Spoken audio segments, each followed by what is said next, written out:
Nehemiah. Chapter 1. The words of Nehemiah son of Hakaliah.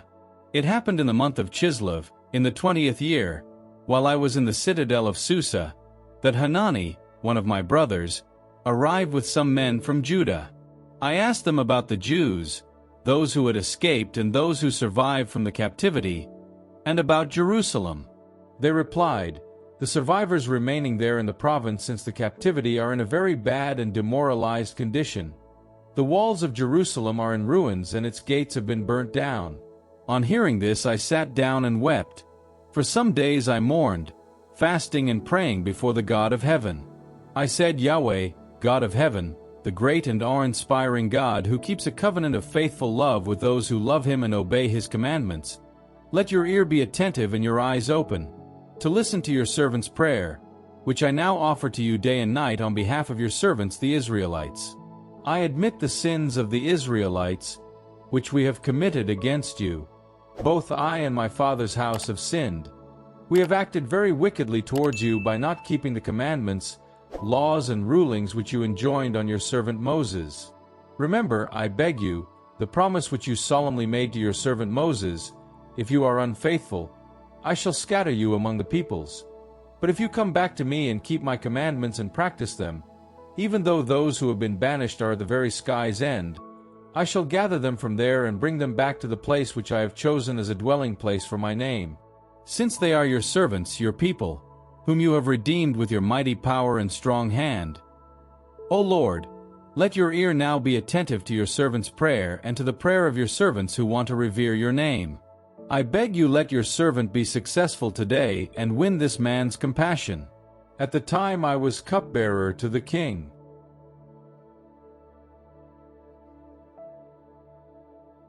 Nehemiah. Chapter 2. In the month of Nisan, in the 20th year of King Artaxerxes, since I was in charge of the wine, I took the wine and offered it to the king. Now, he had never seen me looking depressed before. So the king said to me, "Why are you looking depressed? You are not sick. This must be a sadness of the heart." Thoroughly alarmed by this, I said to the king, "May the king live forever. How can I not look depressed when the city where the tombs of my ancestors are lies in ruins and its gates have been burnt down?" The king then said to me, "What would you like me to do?" Praying to the God of heaven, I said to the king, "If the king approves and your servant enjoys your favor, send me to Judah, to the city of the tombs of my ancestors, so that I can rebuild it." The king, with the queen sitting beside him, said, "How long will your journey take, and when will you come back?" Once I had given him a definite time, the king approved my mission. I then said to the king, "If the king approves, may I be given orders for the governors of Trans-Euphrates to let me pass through on my way to Judah?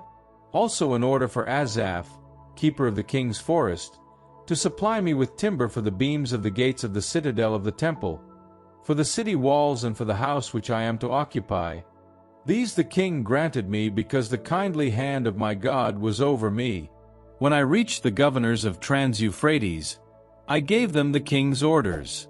The king had sent an escort of army officers and cavalry along with me. When Sanballat the Horonite and Tobiah the official of Ammon heard about this, they were exceedingly displeased that someone had come to promote the welfare of the Israelites. And so I reached Jerusalem. After I had been there 3 days, I got up during the night with a few other men. I had not told anyone what my God had inspired me to do for Jerusalem, taking no animal with me other than my own mount. Under cover of dark I went out through the valley gate towards the Dragon's Fountain as far as the Dung Gate, and examined the wall of Jerusalem where it was broken down and its gates burnt out. I then crossed to the Fountain Gate and the King's Pool, but it was impassable to my mount. So I went up the valley in the dark, examining the wall. I then went in again through the valley gate, coming back without the officials knowing where I had gone or what I had been doing. So far I had said nothing to the Jews, neither to the priests, the nobles, the officials, nor any other persons involved in the undertaking. I then said to them, "You see what a sorry state we are in. Jerusalem is in ruins and its gates have been burnt down. Come on, We must rebuild the walls of Jerusalem and put an end to our humiliating position." And I told them how the kindly hand of my God had been over me, and the words which the king had said to me. At this they said, "Let us start building at once." And they set their hands to the good work. When Sanballat the Horonite, Tobiah the official of Ammon, and Geshem the Arab heard about this, they laughed at us and jeered. They said, "What is this you are doing? Are you going to revolt against the king?" But I gave them this answer: "The God of heaven will grant us success, and we, his servants, mean to start building. As for you, you have neither share nor right nor memorial in Jerusalem."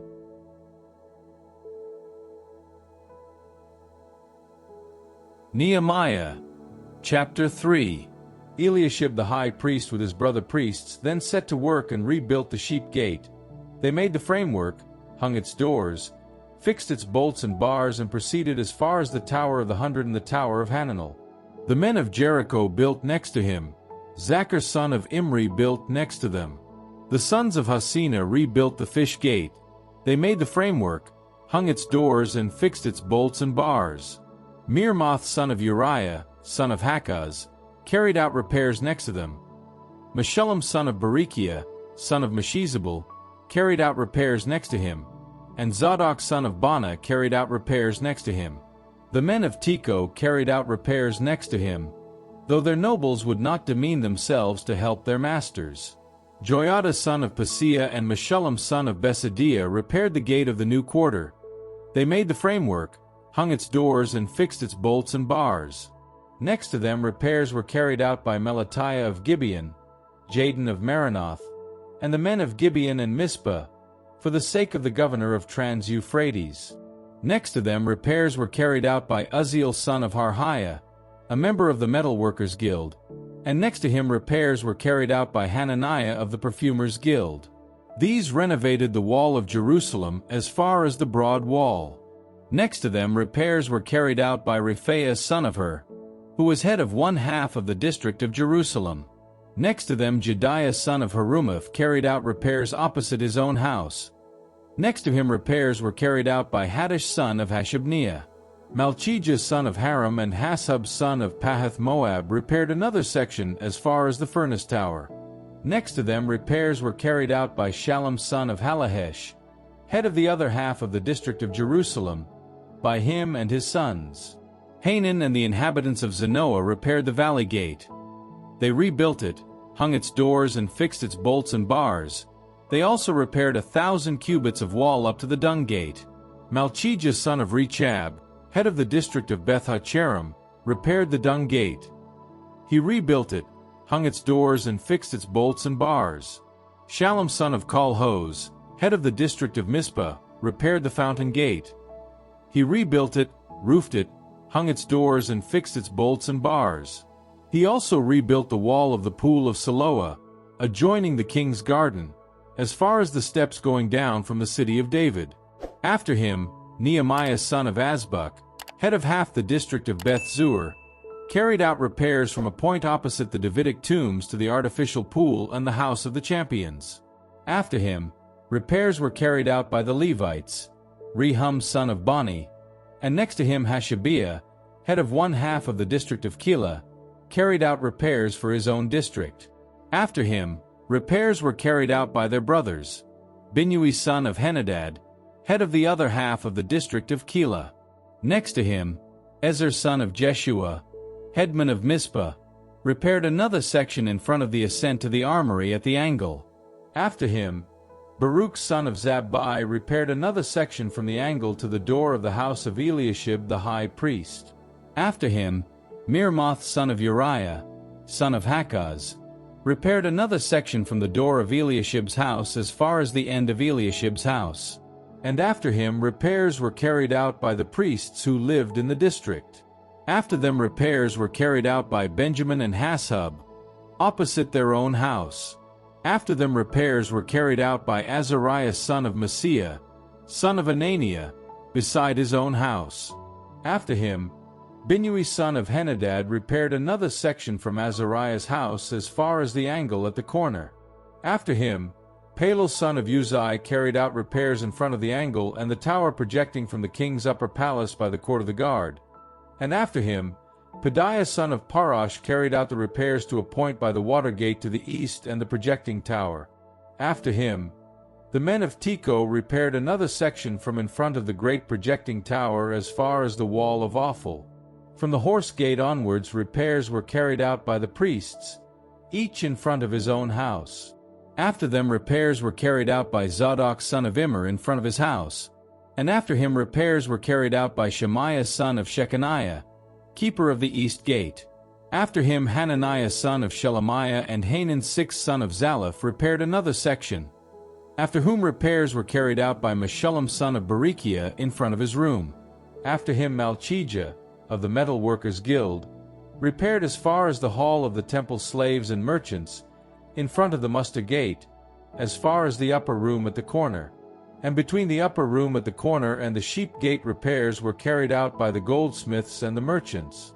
When Sanballat heard that we were rebuilding the wall, he became furiously angry. He ridiculed the Jews, and in front of his kinsmen and the aristocracy of Samaria he exclaimed, "What are these pathetic Jews doing? Are they going to give up, or offer sacrifices, or complete the work in a day? Can they put new life into stones taken from rubbish heaps and even charred?" And beside him Tobiah of Ammon remarked, "If a jackal were to jump on what they are building, it would knock their stone wall down. Listen, our God, for we are despised. Make their sneers fall back on their own heads. Send them as booty to a land of captivity. Do not pardon their wickedness. May their sin never be erased before you, for they have insulted the builders to their face." Meanwhile we were rebuilding the wall, which was soon joined up all the way round to mid-height. The people put their hearts into the work.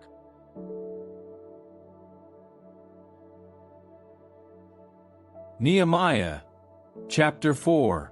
When Sanballat, Tobiah, the Arabs, the Ammonites, and the Ashdodites heard that repairs to the walls of Jerusalem were going forward, that the gaps were beginning to fill up, they became very angry, and they all plotted to come and attack Jerusalem and upset my plans. We, however, prayed to our God and organized a guard day and night to protect the city from them. But in Judah the saying went, "The strength of the carrier falters. The rubbish heap is so vast that by ourselves we cannot rebuild the wall." And our opponents said, "They will never know or see a thing, until we are in there among them, and then we shall massacre them and put a stop to the work."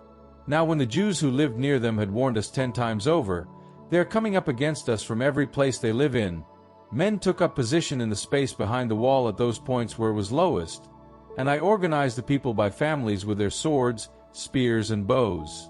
Aware of their anxiety, I then addressed the nobles, the officials, and the rest of the people. "Do not be afraid of them.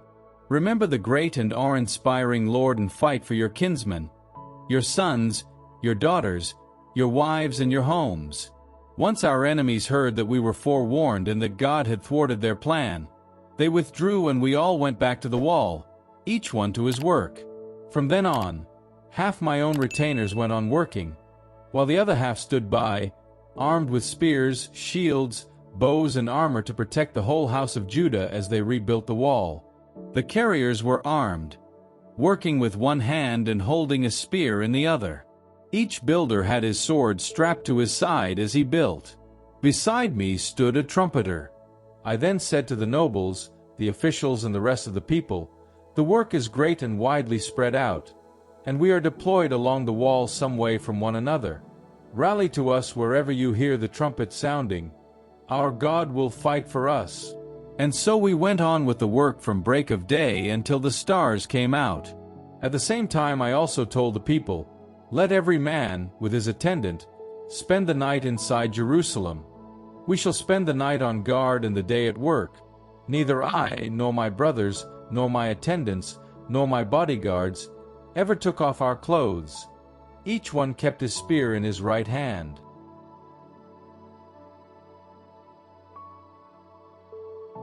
Nehemiah, chapter 5.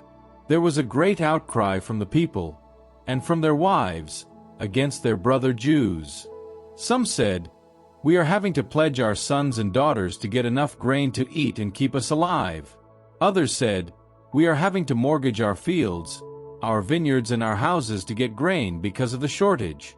Still others said, "We have had to borrow money on our fields and our vineyards to pay the royal tax. And though we belong to the same race as our brothers, and our children are as good as theirs, we shall have to sell our sons and our daughters into slavery. Some of our daughters have been sold into slavery already. We can do nothing about it, since our fields and our vineyards now belong to others." When I heard their complaints and these words, I was very angry. Having turned the matter over in my mind, I reprimanded the nobles and the officials as follows: "Each of you is imposing a burden on his brother." Summoning a great assembly to deal with them, I said to them, "To the best of our power, we have redeemed our brother Jews who were forced to sell themselves to foreigners, and now you in turn are selling your brothers, for them to be bought back by us." They were silent and could find nothing to say. "What you are doing," I went on, "is wrong. Do you not want to walk in the fear of our God and escape the sneers of the nations, our enemies? I too, with my brothers and retainers, have lent them money and grain. Let us cancel these pledges. This very day return them their fields, their vineyards, their olive groves and their houses, and cancel the claim on the money, grain, new wine and olive oil, which you have lent them." "We shall make restitution," they replied. "We shall claim nothing more from them. We shall do as you say." Summoning the priests, I then made them swear to do as they had promised. Then, shaking out the fold of my garment, I said, "May God thus shake out of house and possessions anyone who does not make good this promise. May he be shaken out thus and left empty." And the whole assembly answered, "Amen," and praised Yahweh. And the people kept this promise. What is more, from the time when the king appointed me to be their governor in Judah, from the 20th to the 32nd year of King Artaxerxes, for 12 years, neither I nor my brothers ever levied the governor's subsistence allowance, whereas the former governors, my predecessors, had been a burden on the people, from whom they took 40 silver shekels a day for food and wine, while their attendants oppressed the people too. But I, fearing God, never did this. Also, not acquiring any land, I concentrated on the work of this wall, and all my attendants joined in the work together too. Furthermore, magistrates and officials to the number of 158 at my table, not to mention those who came to us from the surrounding nations. Every day, 1 ox, 6 fine sheep, as well as poultry, were prepared for me. Every 10 days, skins of wine were brought in bulk. But even so, I never claimed the governor's subsistence allowance, since the people already had burden enough to bear. To my credit, my God, remember all I have done for this people.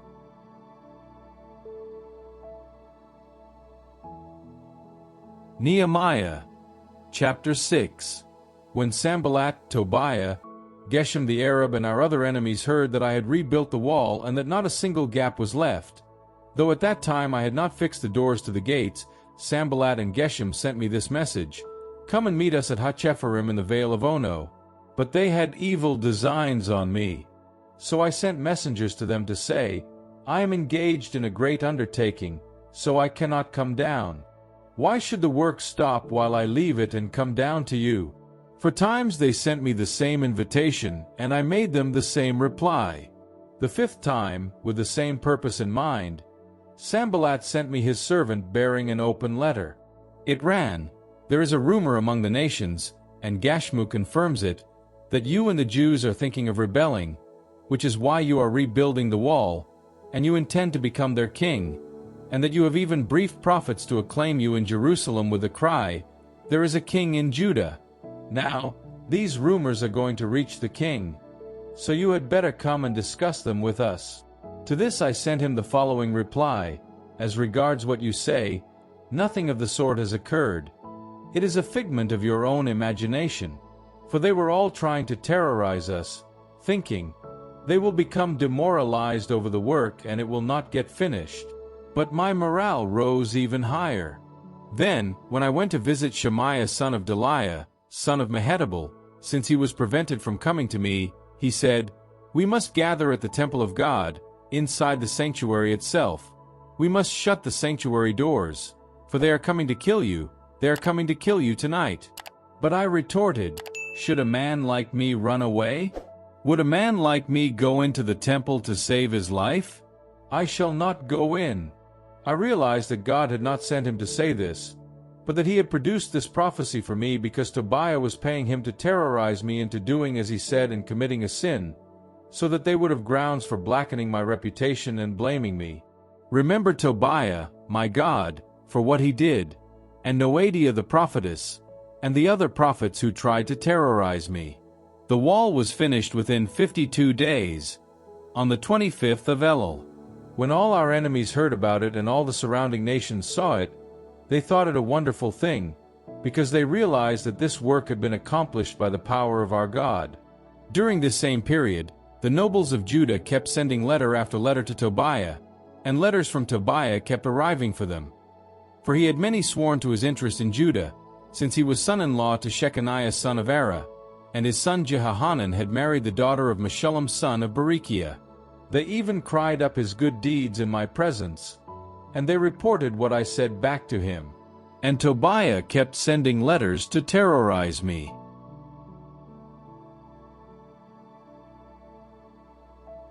Nehemiah Chapter 7.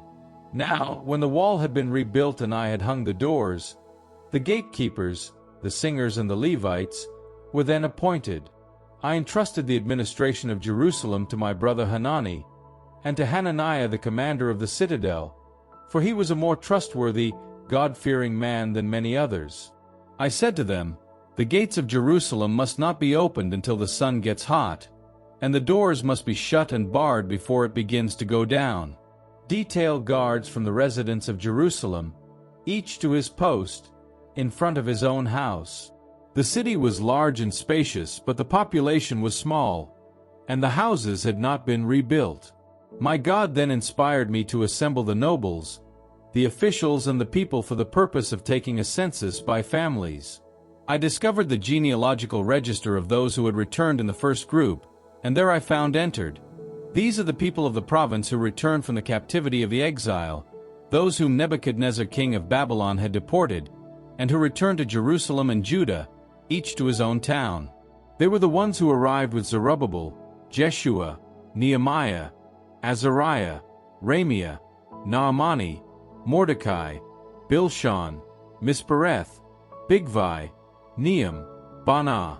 The number of the men of the people of Israel, sons of Parash, 2,172, sons of Shephatiah, 372, sons of Ara, 652, sons of Pahath-Moab, that is to say sons of Jeshua and Joab, 2,818, sons of Elam, 1,254, sons of Zattu, 845, sons of Zakkai, 760, sons of Binnui, 648, sons of Bebai, 628, sons of Azgad, 2,322, sons of Adonikam, 667, sons of Bigvai, 2,067, sons of Adin, 655, sons of Ater, that is to say of Hezekiah, 98, sons of Hazhum, 328, sons of Bazai, 324,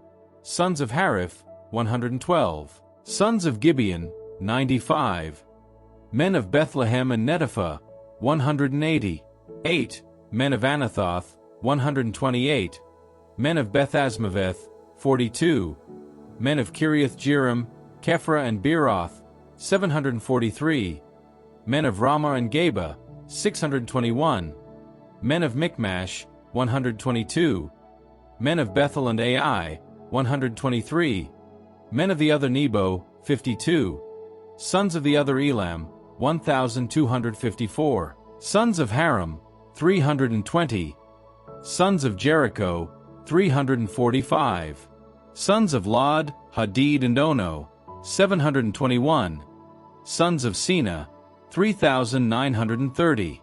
The priests, sons of Jediah, of the house of Jeshua, 973, sons of Immer, 1,052, Sons of Pashur, 1,247. Sons of Haram, 1,017. The Levites, sons of Jeshua, of Kadmiel, of the sons of Hodiah, 74.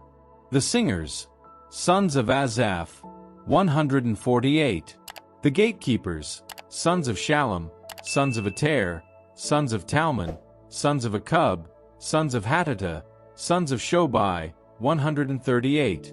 The temple slaves, sons of Ziha, sons of Hasupha, sons of Tabaoth, sons of Kuros, sons of Sia, sons of Padon, sons of Labana, sons of Hagaba, sons of Shalmai, sons of Hanan, sons of Giddel, sons of Gahar, sons of Rhea, sons of Rezin, sons of Nekoda, sons of Gazam, sons of Uzzah, sons of Paseah, sons of Besai, sons of the Munites, sons of the Nephusites, sons of Bakbuk, sons of Hakupha, sons of Harhur, sons of Baslith, sons of Mehida, sons of Harsha, sons of Barkos, sons of Sisera, sons of Tema, sons of Neziah, sons of Hatipha.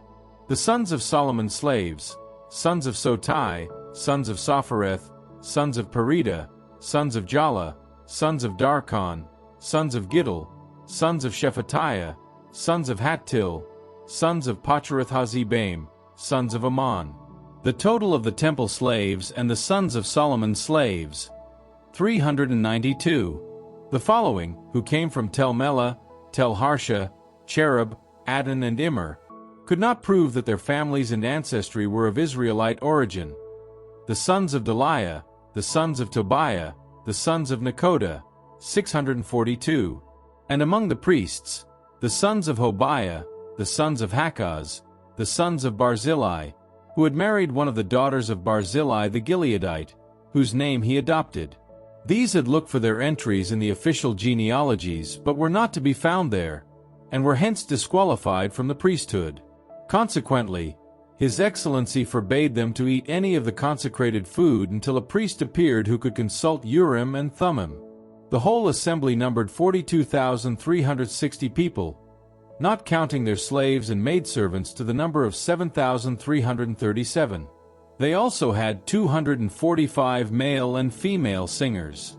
They had 435 camels and 6,720 donkeys. A certain number of heads of families contributed to the work. His Excellency contributed 1,000 gold drachmas, 50 bowls, and 30 priestly robes to the fund. And heads of families gave 20,000 gold drachmas and 2,200 silver minas to the work fund. The gifts made by the rest of the people amounted to 20,000 gold drachmas, 2,000 silver minas, and 67 priestly robes. The priests, the Levites, and some of the people lived in Jerusalem and thereabouts.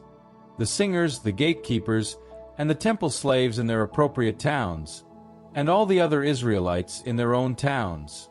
Now when the 7th month came round,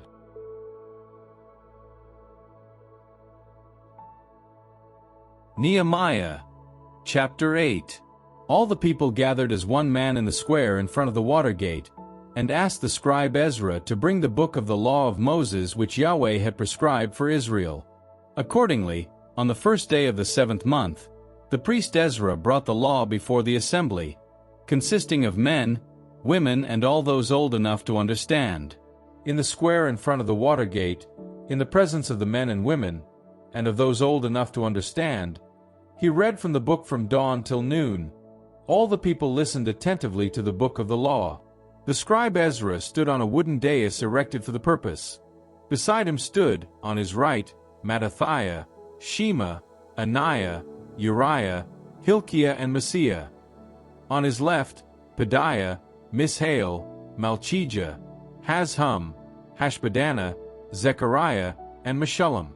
In full view of all the people, since he stood higher than them all, Ezra opened the book, and when he opened it, all the people stood up.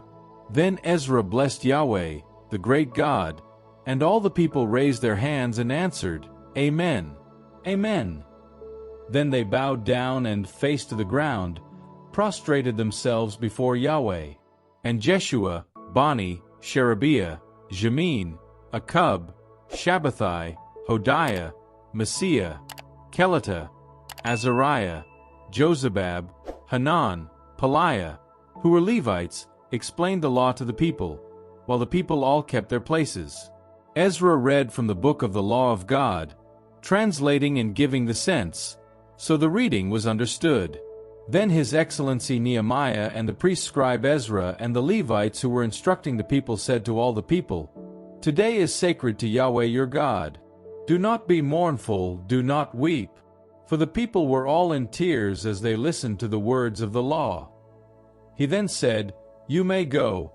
Eat what is rich, drink what is sweet, and send a helping to the man who has nothing prepared. For today is sacred to our Lord. Do not be sad. The joy of Yahweh is your stronghold." And the Levites calmed all the people down, saying, "Keep quiet. This is a sacred day. Do not be sad." Then all the people went off to eat and drink and give helpings away and enjoy themselves to the full, since they had understood the meaning of what had been proclaimed to them.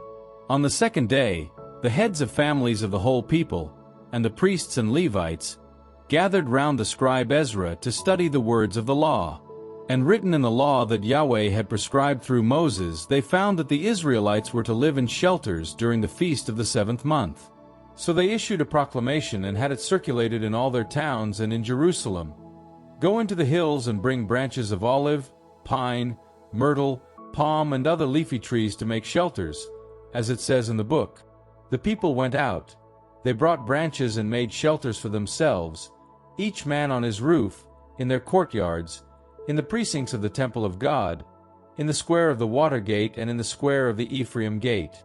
The whole assembly, all who had returned from the captivity, put up shelters and lived in them.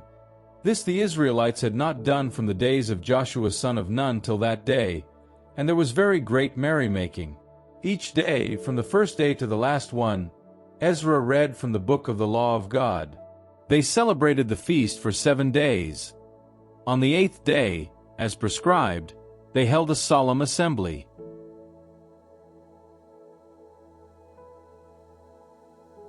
Nehemiah, chapter 9. On the 24th day of this month the Israelites, in sackcloth and with dust on their heads, assembled for a fast.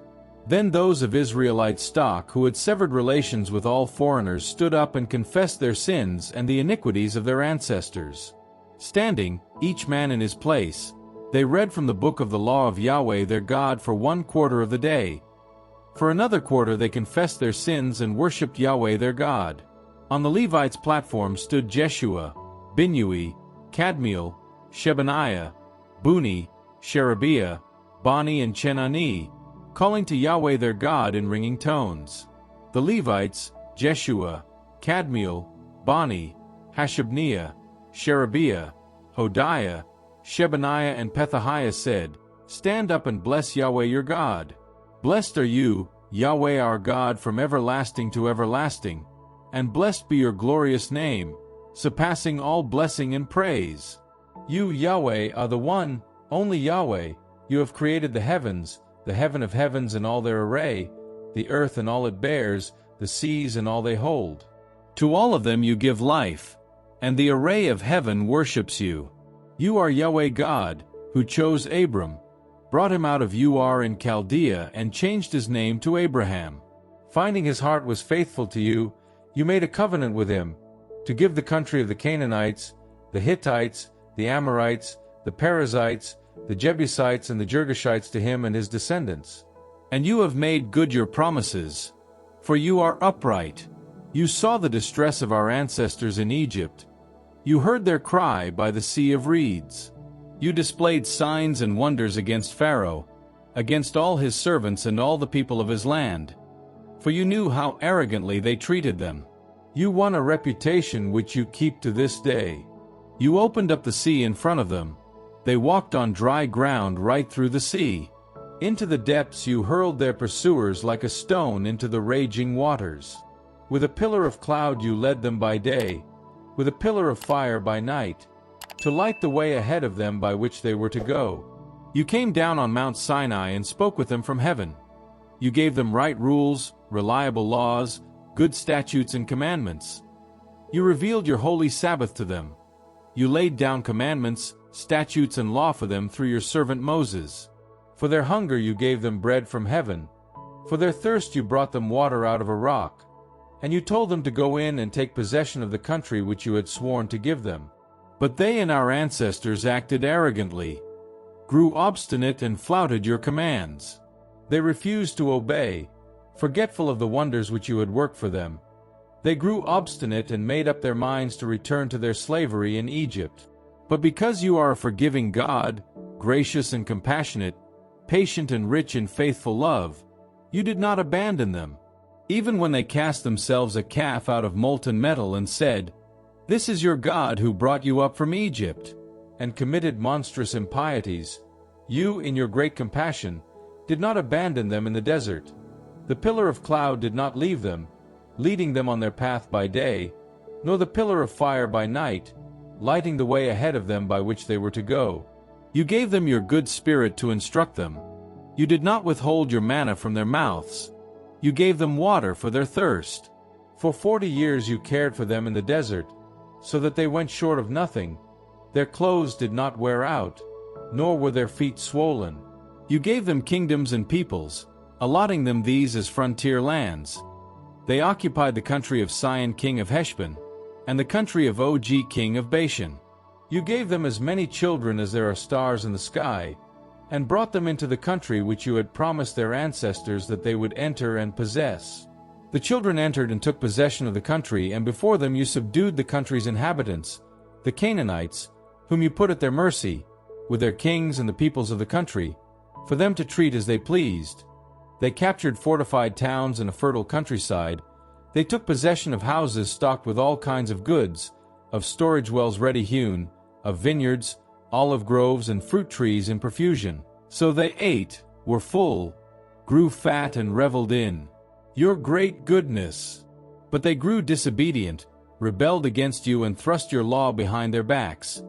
They slaughtered your prophets who had reproved them to bring them back to you, and committed monstrous impieties. So you put them at the mercy of their enemies who oppressed them. But when they were being oppressed and called to you, you heard them from heaven, and because of your great compassion you gave them deliverers who rescued them from their oppressors' clutches. But once at peace again they did what was wrong before you. So you put them at the mercy of their enemies who then became their rulers. When they called to you again, you heard them from heaven and, because of your compassion, rescued them many times. You warned them to bring them back to your law, but they became arrogant, did not obey your commandments and sinned against your rules, in whose observance is life. They turned a stubborn shoulder, were obstinate, and disobeyed. You were patient with them for many years and warned them by your Spirit through your prophets, but they would not listen. So you put them at the mercy of the people of the country. But, because of your great compassion, you did not destroy them completely nor abandon them, for you are a gracious, compassionate God. Now our God, the great God, the mighty and awe-inspiring one, maintaining the covenant in your faithful love, count as no small thing this misery which has befallen us, our kings, our princes, our priests, our prophets, and all your people from the times of the Assyrian kings to the present day. You have been upright in all that has happened to us, for you acted faithfully, while we did wrong. Our kings, our princes, our priests and our ancestors did not keep your law or pay attention to your commandments and obligations which you imposed upon them. Even in their own kingdom, despite your great goodness which you bestowed on them, despite the wide and fertile country which you had lavished on them, they did not serve you or renounce their evil deeds. See, we are slaves today, slaves in the country which you gave to our ancestors for them to eat the good things it produces. Its abundant produce goes to the kings whom, for our sins, you have set over us, who rule over our persons and over our cattle as they please. We are in great distress.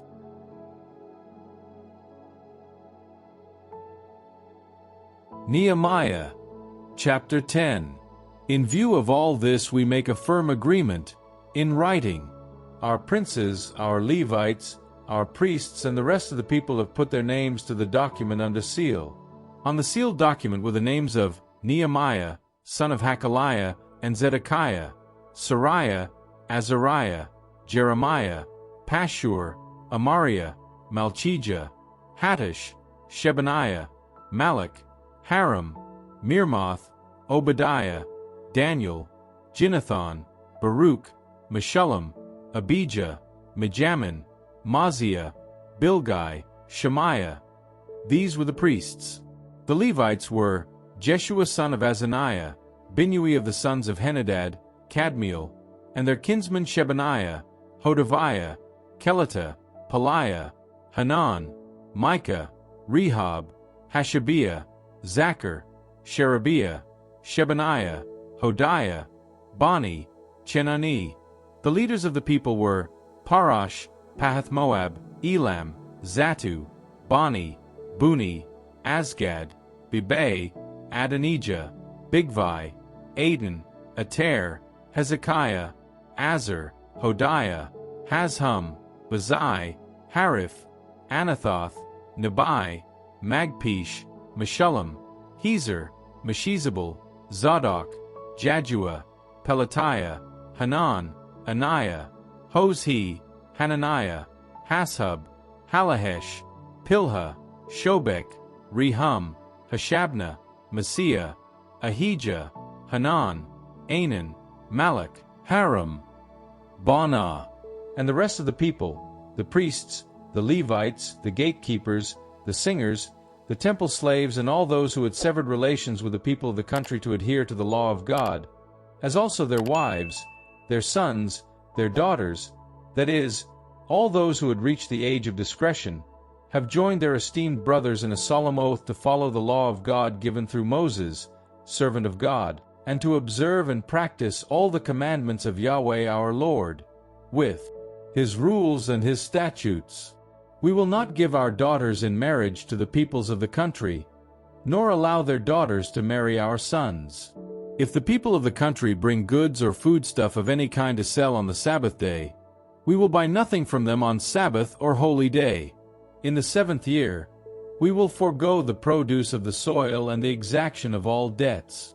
We recognize the following obligations: to give 1/3 of a shekel yearly for the service of the temple of our God, for the loaves of permanent offering, for the perpetual oblation, for the perpetual burnt offering, for the sacrifices on Sabbaths, on new moons and on festivals, for the consecrated gifts, the sin offerings to expiate for Israel, in short, for the whole work of the temple of our God. Furthermore, as regards deliveries of wood for burning on the altar of our God as the law prescribes, we have arranged, by drawing lots, how these deliveries are to be made at the temple of our God by the priests, the Levites and the people by families, at stated times every year. And further, to bring yearly to the temple of our God the firstfruits of our soil and the firstfruits of all our orchards, also the firstborn of our sons and of our cattle, as the law prescribes. The firstborn of our herds and flocks should be taken to the temple of our God for the priests officiating in the temple of our God. Furthermore, we shall bring the best of our dough, of every kind of fruit, of the new wine and of the oil to the priests, to the storerooms of the temple of our God, and the tithe on our soil to the Levites. The Levites will themselves collect the tithes from all the towns of our religion.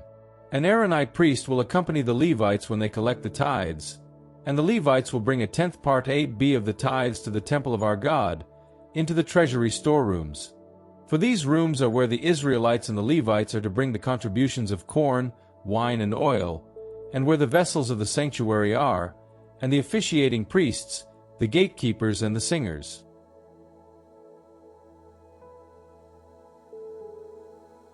Nehemiah Chapter 11. Now the leaders of the people took up residence in Jerusalem. So the rest of the people drew lots. 1 man in 10 was to come and live in Jerusalem, the holy city, while the other 9 were to stay in the towns outside. The people praised all those who volunteered to live in Jerusalem. In the towns of Judah each man lived on his own property, but these are the provincial leaders, the Israelites, the priests, the Levites, the temple slaves, and the descendants of Solomon's slaves, who made their homes in Jerusalem.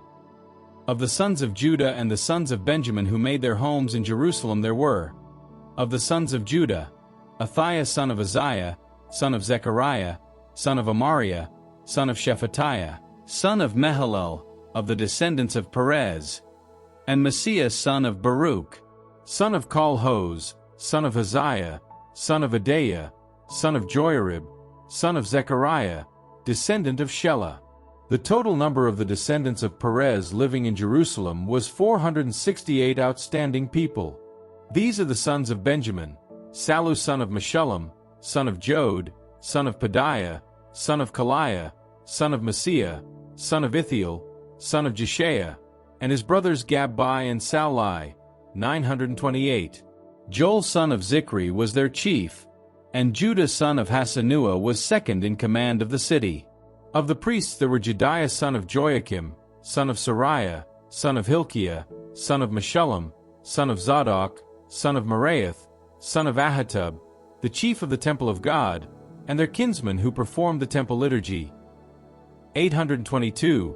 Adaiah son of Jeraham, son of Pelaliah, son of Amzi, son of Zechariah, son of Pashur, son of Malchijah, and his kinsfolk, heads of families. 242.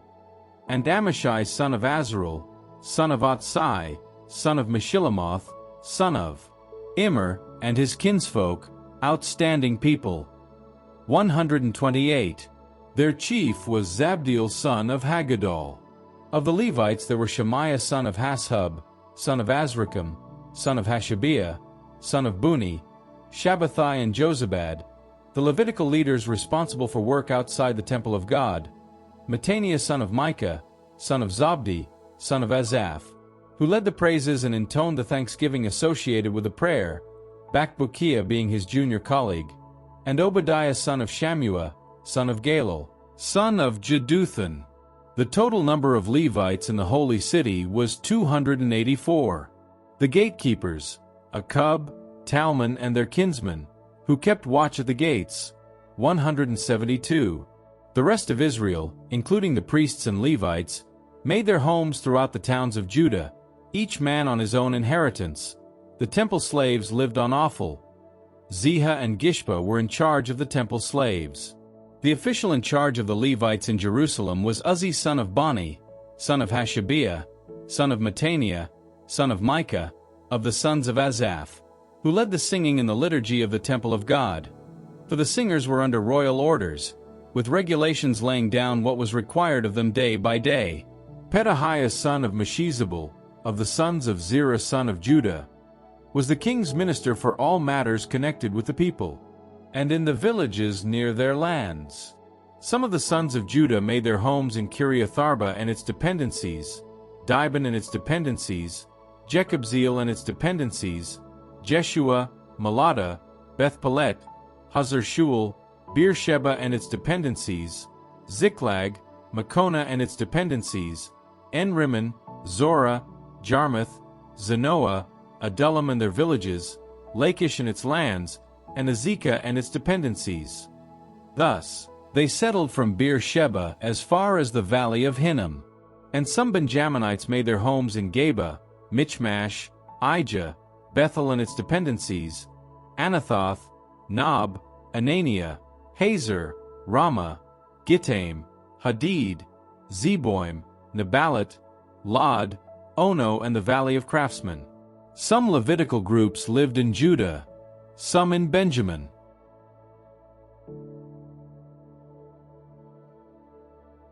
Nehemiah, chapter 12. These are the priests and the Levites who came back with Zerubbabel son of Shealtiel, and Jeshua, Sariah, Jeremiah, Ezra, Amariah, Malach, Hattush, Shechaniah, Rehum, Mirmoth, Iddo, Ginnethoi, Abijah, Mijamin, Mediah, Bilgah, Shemaiah, and Joiarib, Jedaiah, Sallu, Amok, Hilkiah, Jedaiah. These were the heads of the priests and their kinsmen in the days of Jeshua. The Levites were Jeshua, Binnui, Kadmiel, Sherebiah, Judah, Mattaniah. This last, with his brothers, was in charge of the songs of praise, while Bakbukiah and Unno, their colleagues, formed the alternate choir to theirs. Jeshua fathered Joiakim, Joiakim fathered Eliashib, Eliashib fathered Joiada, Joiada fathered Johanan, and Johanan fathered Jaddua. In the days of Joachim the heads of the priestly families were, family of Sariah, Moriah, of Jeremiah, Hananiah, of Ezra, Meshullam, of Amariah, Jehohanan, of Malach, Jonathan, of Shebaniah, Joseph, of Haram, Adnah, of Mirmoth, Helkai, of Iddo, Zechariah, of Ginnethon, Meshullam, of Abijah, Zichri, of Minjamin, of Moadiah, Piltai, of Bilgah, Shammua, of Shemaiah, Jehonathan, and of Jojarib, Mattanai, of Jediah, Uzzi, of Sallai, Kallai, of Amok, Eber, of Hilkiah, Hashabiah, of Jediah, Nethanel. In the time of Eliashib, Joiada, Johanan and Jaddua, the heads of the families of priests were registered in the book of Chronicles, up to the reign of Darius the Persian. The Levites who were heads of families were registered in the book of Chronicles up to the time of Johanan, grandson of Eliashib. The heads of the Levites were Hashabiah, Sherebiah, Jeshua, Binnui, Kadmiel, while their brothers who formed an alternate choir for the hymns of praise and thanksgiving, as David, man of God, had prescribed, section corresponding to section, were Mattaniah, Bakbukiah, and Obadiah. Meshullam, Talmon, and Akub were the gatekeepers guarding the stores at the gates. These lived in the days of Joachim son of Jeshua, son of Jozadak, and in the days of Nehemiah the governor and of Ezra the priest scribe. At the dedication of the wall of Jerusalem the Levites were sent for, wherever they lived, to come to Jerusalem and joyfully perform the dedication with hymns of thanksgiving and songs to the accompaniment of cymbals, lyres, and harps. Accordingly, the Levitical singers assembled from the district round Jerusalem, from the villages of the Netophathites, from Beth Gilgal and from their farms at Geba and Asmaveth. For the singers had built themselves villages all round Jerusalem. When the priests and Levites had purified themselves, they then purified the people, the gates and the wall. I then made the leaders of Judah come on to the top of the wall and appointed 2 large choirs. One made its way along the top of the wall to the right, towards the dung gate. Bringing up the rear were Hoshea and half the leaders of Judah, and also Azariah, Ezra, Meshullam, Judah, Benjamin, Shemaiah and Jeremiah, of the priests, with trumpets. Then Zechariah son of Jonathan, son of Shemaiah, son of Mattaniah, son of Micaiah, son of Zachar, son of Asaph, with his kinsmen, Shemaiah, Azarel, Malalai, Hilalai, Maai, Nethanel, Judah, Hanani, with the musical instruments of David, man of God. The scribe Ezra walked at their head. At the fountain gate they went straight on up the steps of the city of David, along the top of the rampart by the stairway of the wall, above the palace of David as far as the water gate, on the east. The other choir made its way to the left. I and half the leaders of the people followed them along the top of the wall from the tower of the furnaces to the broad wall, from the Ephraim gate, the fish gate, the tower of Hananel and the tower of the 100 as far as the sheep gate, and they came to a halt at the prison gate. The 2 choirs then took their places in the temple of God. But I had half the magistrates with me as well as the priests, Eliakim, Messiah, Miniamin, Micaiah, Elioenai, Zechariah, Hananiah with the trumpets, and Messiah, Shemaiah, Eleazar, Uzzi, Jehohanan, Malchijah, Elam, and Ezer. The singers sang loudly under the direction of Jezrahiah. There were great sacrifices offered that day, and the people rejoiced, God having given them good cause for rejoicing. The women and children rejoiced too, and the joy of Jerusalem could be heard from far away. For the rooms intended for the treasures, contributions, firstfruits and tithes, supervisors were then appointed whose business it was to collect in them those portions from the town lands awarded by the law to the priests and Levites. For Judah rejoiced in the officiating priests and Levites, since they, with the singers and gatekeepers, performed the liturgy of their God and the rites of purification as ordained by David and his son Solomon. For from ancient times, from the days of David and Asaph, they had been the leaders in rendering hymns of praise and thanksgiving to God. In the days of Zerubbabel and Nehemiah, All Israel supplied regular daily portions for the singers and gatekeepers, and gave the dedicated contributions to the Levites, and the Levites gave the dedicated contributions to the Aaronites.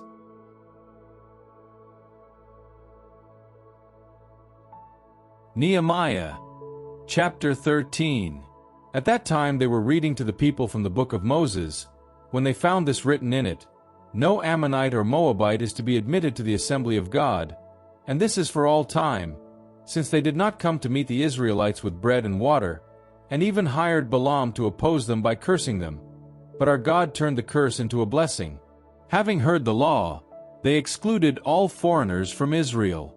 Earlier, Eliashib the priest, who was in charge of the rooms of the temple of our God, and who was close to Tobiah, had provided him with a large room where they previously used to store the meal offerings, incense, utensils, tithes of corn, wine, and oil, that is, the part of the Levites, singers, and gatekeepers, and the contributions for the priests. While all this was going on, I was away from Jerusalem, for in the 32nd year of Artaxerxes king of Babylon I had gone to see the king. But after some time I asked the king for permission to leave, and returned to Jerusalem, where I learned about the crime which Eliashib had committed for Tobiah's benefit, by providing him with a room in the courts of the temple of God. I was extremely displeased and threw all Tobiah's household goods out of the room and into the street.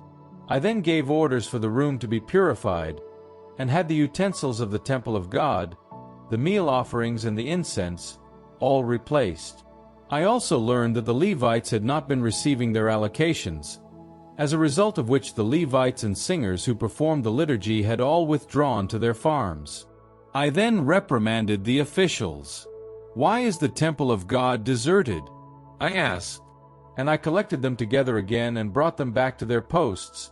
And all Judah then delivered the tithe of corn, wine, and oil to the storehouses. As supervisors of the storehouses I appointed Shelemiah the priest, Zadok the scribe, Pedaiah one of the Levites, and, as their assistant, Hanan son of Zachar, son of Mattaniah, since they were considered reliable people.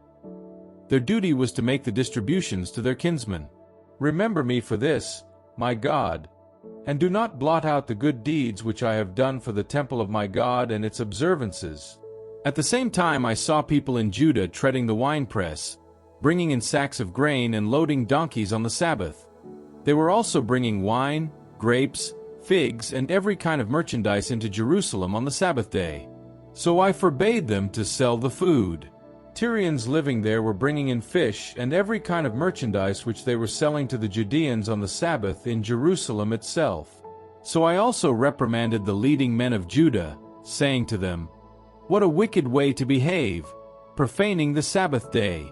Was this not exactly what your ancestors did, with the result that our God brought all this misery down on us and on this city?